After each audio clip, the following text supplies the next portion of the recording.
మౌన పోరాటం మౌన పోరాటం. దేవుడా, తప్పించుకున్నాను. అత్తయ్యా, ఏంటత్తయ్యా అంతా కరెక్ట్ గా చెప్పేసి లోపలికి కరెక్ట్ గా వచ్చేసావు? అదే అత్తయ్యా. నేనొస్తుంటే నక్షత్ర కంటే ముందు నక్షత్ర కొట్టుకున్న బాడీ స్మెల్ నడుచుకుంటూ వస్తుంది. ఆ వాసన స్ట్రాంగ్ అవ్వగానే ఆగాను, చెప్పాను.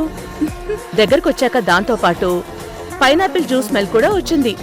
ఖచ్చితంగా చేతిలో జ్యూస్ ఉండడం వల్లే కదా అంత స్మెల్ వస్తుంది. అందుకే దాని గురించి కూడా మాట్లాడాను. ఆ తర్వాత రఘురామ్ వచ్చాడు. అబ్బో, వాడు పూసుకున్న తైలం వాసన వచ్చింది. దాని గురించి కూడా చెప్పి వచ్చేసాను. అత్తయ్యా, నువ్వు సూపర్ అత్తయ్యా. ఇంటెలిజెంట్ గా ఆలోచించావు చూడు. ఉండు, నీకు మంచి కాఫీ తీసుకొస్తా. అయ్యో, అబ్బా, కుత్తే సరిపోతుంది. నక్షత్ర, దుర్గే కదా ఇంటికొచ్చింది. ఇక చూపు గురించి ప్రశ్నే లేదు. వాళ్ళకి ఫోన్ చేసి చెప్పేసే వచ్చింది దుర్గే, జానకి కాదు అని. దుర్గే అని ఎలా మావయ్య కన్ఫర్మ్ చేసావు? అరే, అన్ని చూసింది, చెప్పింది, వెళ్ళింది. నా బాడీ స్ప్రే స్మెల్, నీ బాంబ్ స్మెల్, పైనాపిల్ స్మెల్ చూసింది, చెప్పింది, వెళ్ళింది. వాసన బట్టి చెప్పిందా? అయ్యుండొచ్చుగా. నిజమేనమ్మా. మరైతే ఇప్పుడు ఎలాగమ్మా మన కన్ఫర్మేషన్ దొరికేది? మామయ్య, రుద్ర నాకు ఫోన్ చేసి జానకి ఇంటికొస్తుంది, తనకి కళ్ళున్నాయో లేదో కనుక్కోమని చెప్పిన వెంటనే నేనొక సూపర్ ప్లాన్ వేశాను. వచ్చిన జానకి నేను టెస్ట్ పెట్టాను. అది మామూలు టెస్ట్ కాదు, దాంట్లో పెద్ద ట్విస్ట్ ఉంది. ఏంటది? వచ్చి నాతో పాటు చూడు ఆ టెస్ట్ ఏంటో. జానకి కళ్ళు లేవని ఇప్పుడే ప్రూవ్ చేస్తాను, రా.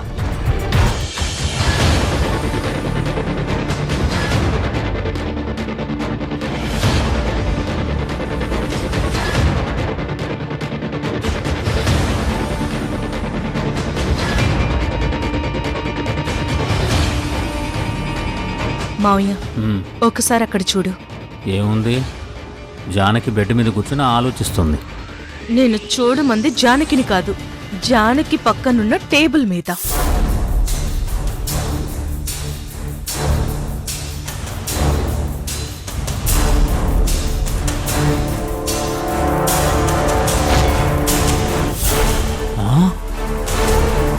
నక్షత్ర, దుర్గ రూమ్ లో సువర్ణ మురారిలో ఫోటోనా? చూడు మావయ్య తమాషా. ఇప్పుడు తను ఆ ఫోటో చూస్తుంది. ఒకవేళ అక్కడ ఉంది నిజంగా దుర్గే అయితే ఏం జరుగుతుంది? అది ఖచ్చితంగా నీ పని అని అర్థమయ్యి కోపంగా ఆ ఫోటోని తీసి విసిరికొట్టి నిన్ను పిలిచి బాగా తిట్టేస్తుంది.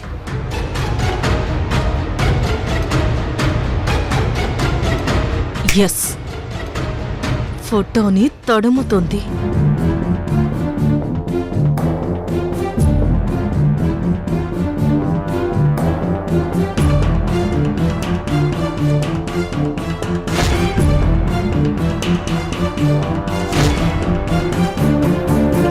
ఏం ఫోటో ఇది? ఎవరున్నారు ఇందులో?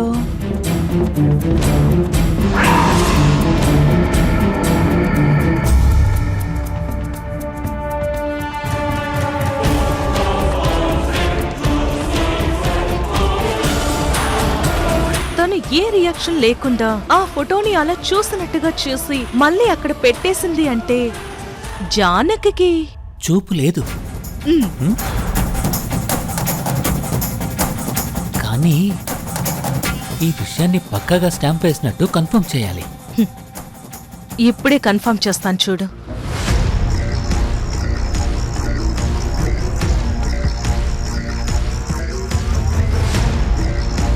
అత్తయ్య, చాలా థ్యాంక్స్ అత్తయ్య. అరే నక్షత్ర, నువ్వు నాకు థ్యాంక్స్ చెప్పడం ఎందుకు? అదే ఇందాక నేను పైనాపిల్ జ్యూస్ తాగుతుంటే మీరొచ్చి మీ కళ్ళతో చూశారు కాబట్టి నన్ను ఆ జ్యూస్ తాగనివ్వకుండా ఆపారు. లేదంటే నా బేబీ ఏమైపోయేదో. దానికే నాకు థ్యాంక్స్ చెప్పాలా? నీ కడుపున పుట్టేవాడు మా ఇంటి వెలుగు కాదా? అవుతాడు.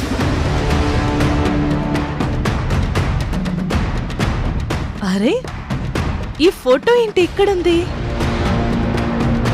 అవును, నేనే నిన్ను పిలిచి అడుగుదాం అనుకున్నాను. ఇక్కడెవరు పెట్టారు ఫోటో? నేనే పెట్టాను. బావుందా అత్తయ్య?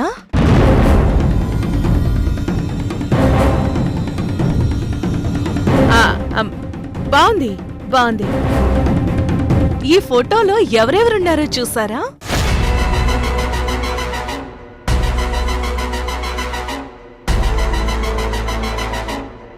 ఆ, మురారి, నేను, మీరు ఉన్నాం.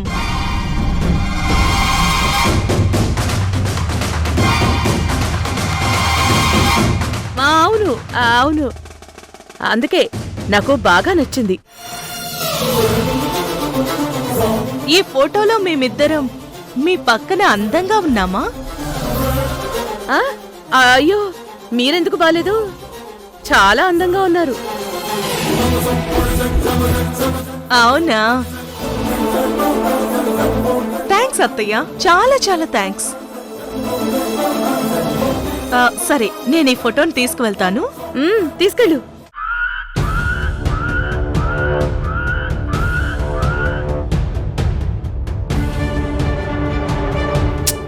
నక్షత్ర, నేను నీకు ముందే చెప్పానా తన కళ్ళు కనిపించట్లేదని? ఇంకా పాప మామయ్య, పద పద. పద.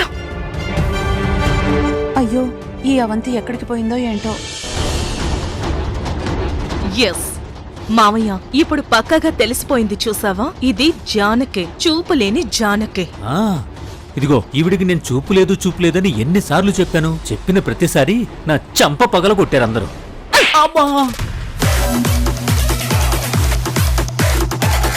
ఇప్పుడెందుకు కొట్టావు? నువ్వు జానకి చూపు లేదని చెప్పలేదు, దుర్గకే చూపు లేదన్నావు. అందుకే చంపదెబ్బలు తిన్నావు. మరి ఇది ఇప్పటి వరకు నువ్వు ఎలాంటి ప్లాన్ వేసి పక్కాగా కనిపెట్టలేదు. ఎప్పుడూ ప్లాన్ వేసి నువ్వే దొరికిపోయేవాడివి. అందుకు ఇంక నీ ఏడు పాప మావయ్య. నేను వెంటనే మహేంద్ర వాళ్ళకి ఫోన్ చేసి ఇక్కడికి వచ్చింది చూపులేని జానకి అని కన్ఫర్మ్ చేస్తాను.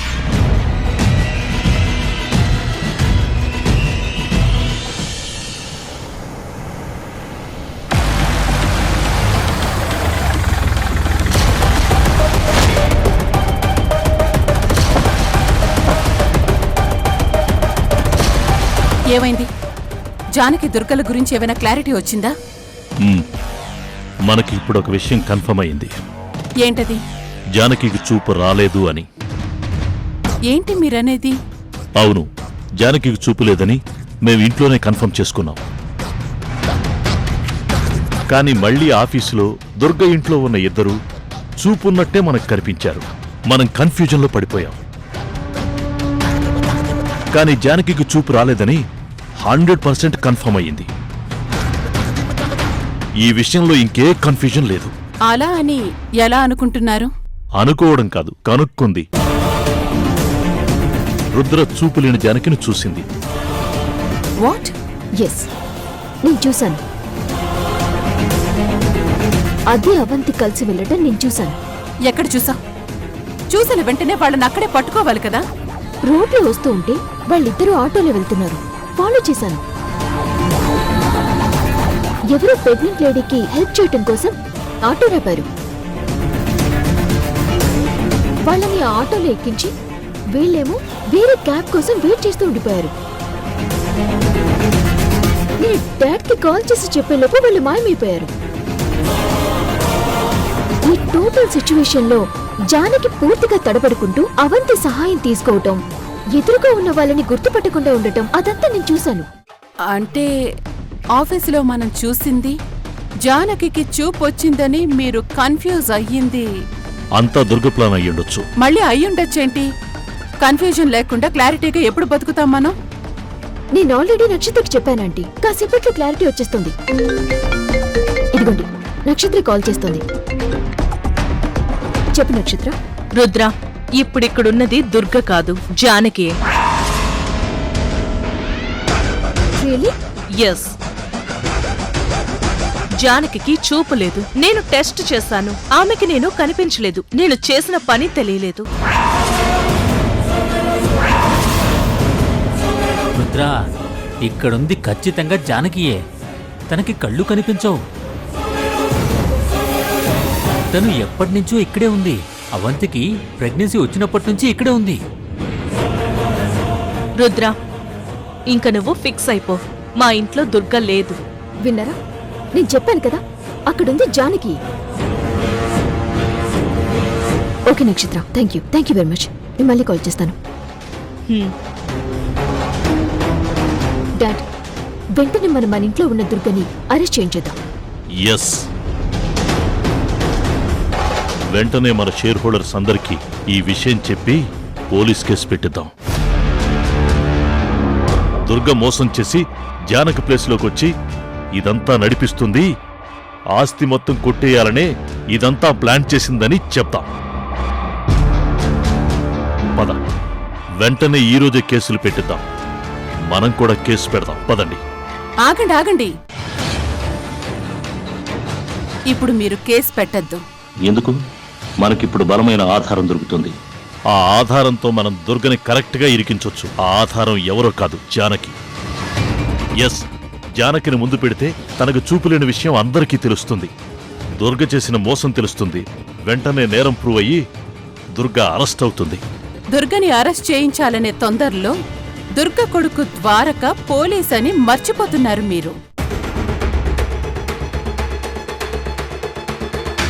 మనం కేసు పెడితే ద్వారక దుర్గకి హెల్ప్ చేసి మా ఇంట్లో ఉన్నది జానకే, జానకి చూపొచ్చింది అని రిపోర్ట్ రాస్తాడు. మరిప్పుడేం చేద్దాం? ముందు జానకిని కిడ్నాప్ చేద్దాం.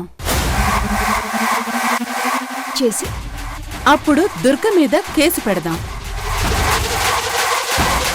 దుర్గే జానకిని కిడ్నాప్ చేసి జానకి ప్లేస్లోకి వచ్చింది అని చెప్దాం.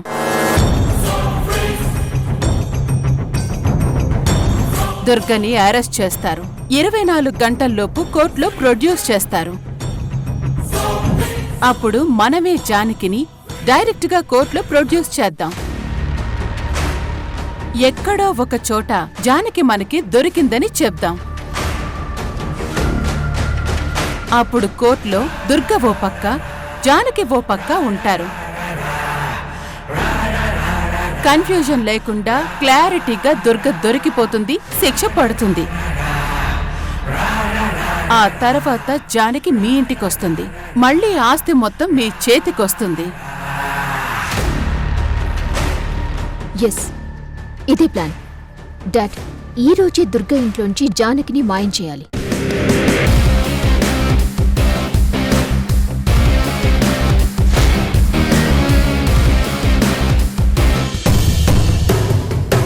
Vishalakshi, mom, Vishalakshi, mom. ఇక్కడ మీ మమ్మీ లేదమ్మా. రూమ్లో ఉందేమో చూద్దాం. పద. పద. Okay dad.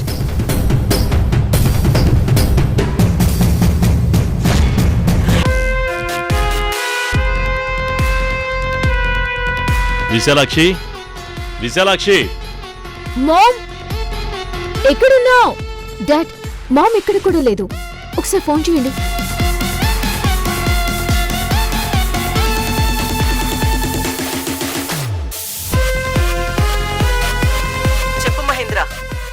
విశాలాక్షి, నీతో డైరెక్ట్గా ఒక హ్యాపీయెస్ట్ మ్యాటర్ షేర్ చేసుకుందామని ఇంటికొస్తే నువ్వెక్కడికి వెళ్ళావు? వీళ్ల వాయిస్లు చాలా హ్యాపీగా ఉన్నాయి. అంటే ఏదో జరిగింది. నేను డాక్టర్ అపాయింట్మెంట్ ఉండి బయలుదేరాను. అయినా ఏం జరిగింది? ఎందుకంత హ్యాపీగా ఉన్నావు? ఎంత పెద్ద నేరస్తుడైనా ఓ చిన్న మిస్టేక్ చేస్తాడని పోలీసులు అంటారు కదా. దుర్గ కూడా ఒక చిన్న మిస్టేక్ చేసింది. ఆ మిస్టేకే దుర్గని పట్టివ్వబోతోంది. ఎస్ మామ్, దుర్గ నేరం చేసిందని ప్రూవ్ చేయగలిగే వెపన్ మన చేతికి దొరికింది. నేను మిస్టేక్ చేశానా? ఏం చేశాను? దుర్గ ఏం చేసిందో తెలుసా? అబ్బా డాడ్, ఫోన్లో ఎందుకు? మామ్ ఇంటికి వస్తుంది కదా, డైరెక్ట్ గా చెప్తేనే కిక్ ఉంటుంది. మామ్, నువ్వు ఫాస్ట్ గా వచ్చేసాయి. ఈ లోపు దుర్గను పట్టించడానికి ఎలా ప్లాన్ చేయాలో నేను డాడీ ఆలోచిస్తాం. Come fast. Okay baby. ఛా, వీళ్ళకేదో తెలిసిందనుకుంటా. ఏంటది? విశాలక్షేమో బయటుంది. వీళ్ళకేం తెలిసిందో వెంటనే తెలుసుకోవాలి. నేనేం తప్పు చేశానో తెలుసుకోవాలి.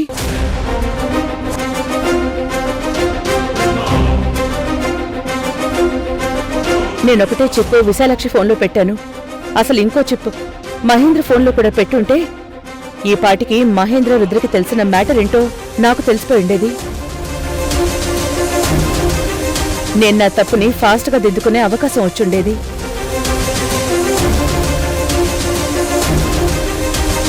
ఏం వినపడ్డం లేదు. వీళ్ళెక్కడికి వెళ్ళారు? ఏదో తెలిసింది అంటున్నారు. ఏంటది? రాముడు, వాళ్ళకేం తెలిసిందో నేనేదో మిస్టేక్ చేశాను అంటున్నారు.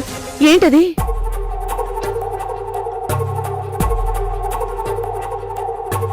నువ్వు తప్పు చేయలేదు, మంచి చేశావు. నేరం వాళ్ళు చేశారు.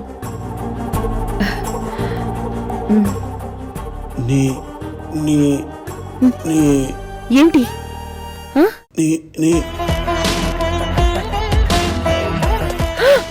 అయ్యో, ఏంటి రాముడు ఇది? నన్ను దేవతతో పోలిస్తావేంటి? ఇప్పుడు వాళ్ళకి తెలిసిన విషయం ఏంటో తెలుసుకోవాలి. మహేంద్ర రుద్రలు ప్లాన్ మాట్లాడుకుంటున్నారు. నేను వెళ్ళి అదైనా విని తెలుసుకోవాలి. ఇప్పుడే వస్తాను రాముడు.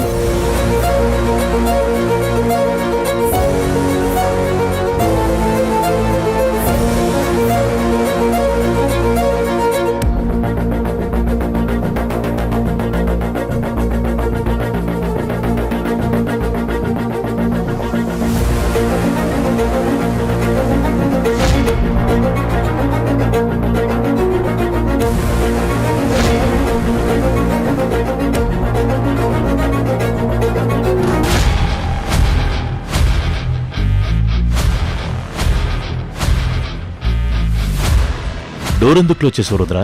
డాడ్, మన ప్లాన్ ఏంటో ఈ ఇంట్లో ఏ ఒక్కరికి తెలియకూడదు. అందరూ ఆ దుర్గకి సపోర్ట్ చేసేవాళ్ళే.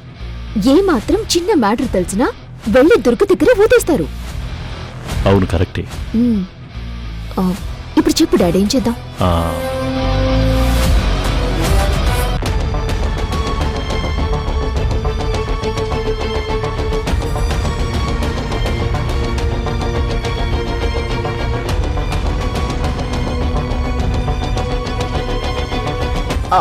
One minute, Dad. 1 minute.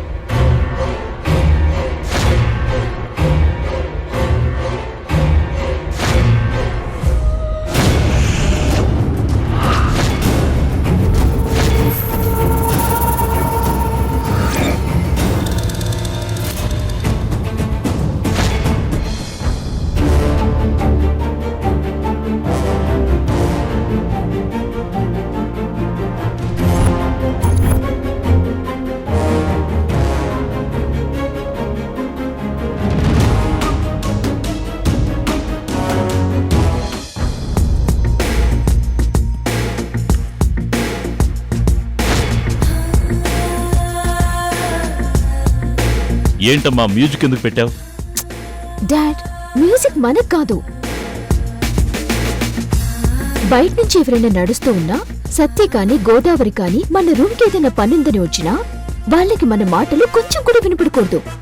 అందుకే ఆ మ్యూజిక్. ఓ, కరెక్ట్. ఇప్పుడు చెప్పు డాడ్.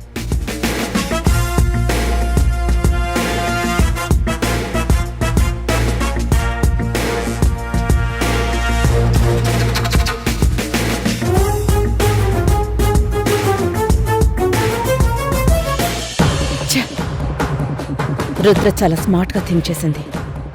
వాళ్ళ ప్లాన్ గురించి ఎవరో వినకూడదని మ్యూజిక్ పెట్టింది. ఇప్పుడు ఏం చేయాలి? ఎలా వినాలి వీళ్ళ ప్లాన్? అసలు వీళ్ళకి తెలిసిన ప్లాన్ ఏంటి? ఏం మాట్లాడుకుంటున్నారు? ఏం ప్లాన్ చేయబోతున్నారు? అసలు ప్రాబ్లం ఎక్కడ జరిగింది? నేను చేసిన మిస్టేక్ ఏంటి? ఒకసారి అంతా క్లియర్గా ఆలోచించాలి. దుర్గా, ఫోకస్ చేయి. వాళ్ళంతా కాన్ఫిడెంట్గా ఉన్నారంటే ఏదో పెద్ద మ్యాటర్ అయి ఉంటుంది. అదేంటి?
అయ్యో కళ్యాణ్ రాముడు ఏమైంది ఏమైంది ఆ చెప్తా. మహేంద్ర వాళ్ళు ఫోన్ హాల్లో మర్చిపోయి లోపలికి వెళ్ళిపోయారు. లోపలేదో మాట్లాడుకుంటున్నారు. ఏం జరిగిందో వాళ్ళకేం తెలిసిందో నాకేం అర్థం కావట్లేదు. ఇప్పుడక్కడ జానకుంది. అక్కడేమైనా చేశానా లేక ఆఫీస్లో ఏమైనా చేశానా? ఎక్కడ జరిగింది మిస్టేకు? ఇప్పుడు వాళ్ళు ఏం ప్లాన్ చేస్తున్నారో నాకేం అర్థం కావట్లేదు. విశాలాక్షి ఫోన్ చేస్తేనో విశాలాక్షి ఇంటికొస్తేనే మనకి వాళ్ళ ప్లాన్ ఏంటో తెలిసేది. వాళ్ళేం చేస్తారో ఏమో. ఇప్పుడెలా ప్లాన్ తెలుసుకోవాలి?